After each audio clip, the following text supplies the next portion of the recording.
Hey everyone, welcome back to the channel. Today we're going to talk about how silver is faring at the midpoint of the month of May. Then we'll look at a tool I use to guide my dollar cost average strategy and do a bit of harmless navel gazing about how I manage the edges of my portfolio. As always, this content should never be confused with actual financial advice because I'm not a financial advisor. My approach to holding precious metals like gold and silver as savings in a well-diversified portfolio is not for everyone or every situation. Finally, if you enjoy and find value in this content, don't forget to hit the like and subscribe buttons. I really appreciate it. Now let's jump in.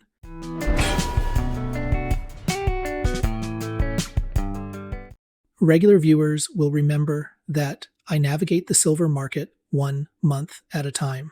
Over the years, it has been the best tool I have to keep emotion out of my precious metals savings plans.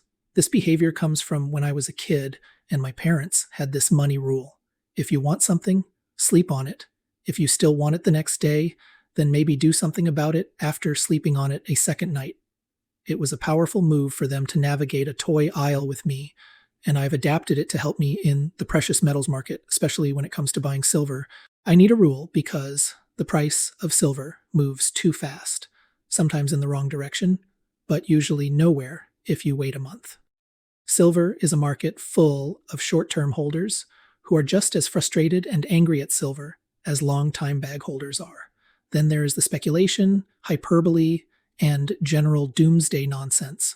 Some of it is actually driven by real-world events and trends, but most of the movement in silver is manipulation of the emotional variety that silver stackers tend to inflict upon themselves. So I buffer myself from all of this the best I can, and that is by zooming out to the monthly view of silver's price.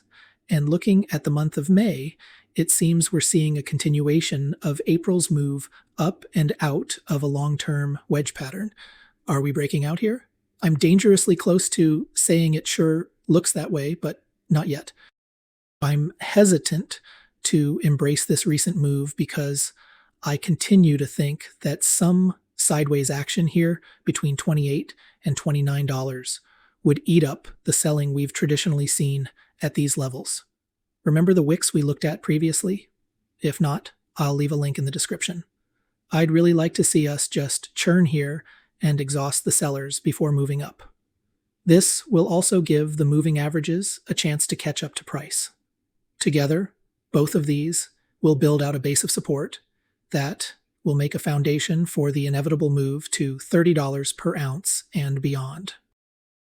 To supplement this monthly look at silver, I've built a tool that I use to guide my dollar cost averaging strategy and understand the ebb and flow of sentiment over time. Mind you, this is not a complex tool, but it forces me to keep a history based on a weighted average of 9 measurements representing long and near-term factors impacting silver's price.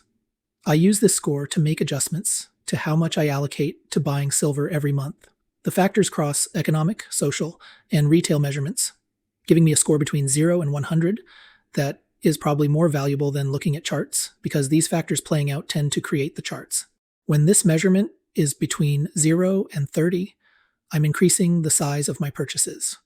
Between 30 and 70, I'm making no changes. I just follow my plan.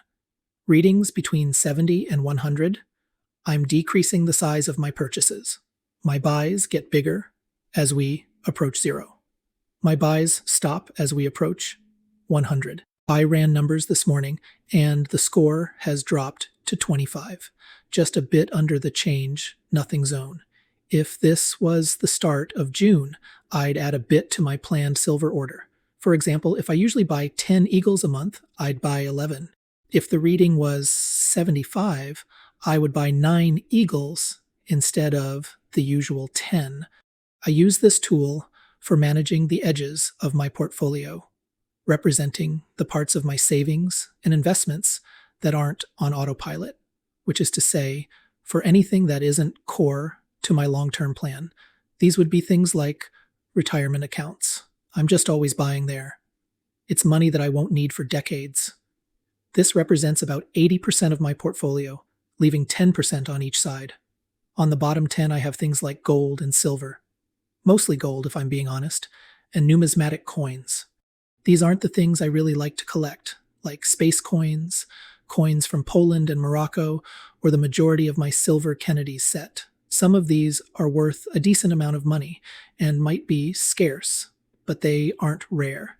I don't have a large rare coin portfolio, but I try to grow it when I find examples that are one of a handful known in a grade and a limited number of finer specimens. Everything in this 10% is meant to be held for years, and ideally, they are something I can pass down as an inheritance. The other 10% is for truly degenerate speculation, Bitcoin and Solana. I use a version of this tool to guide savings there as well. Same method, shorter duration, different factors. This is a precious metals and numismatic channel, but I guess I can extend the metaphor to digital coins if folks are interested. If you are, hit me up in the comments. That's probably enough for now. Silver is having a strong May, enjoying its third green month in a row. If I was buying silver this week, I would have added an ounce or two onto my planned monthly purchase. It's feeling like we have some wind at our back as we head into the back half of May.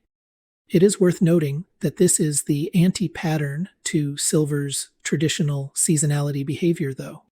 Silver is known for sucking in the second quarter, and let's be frank, there is still a month and a half to go. We're living in interesting times. Catch you all at the next one. Cheers.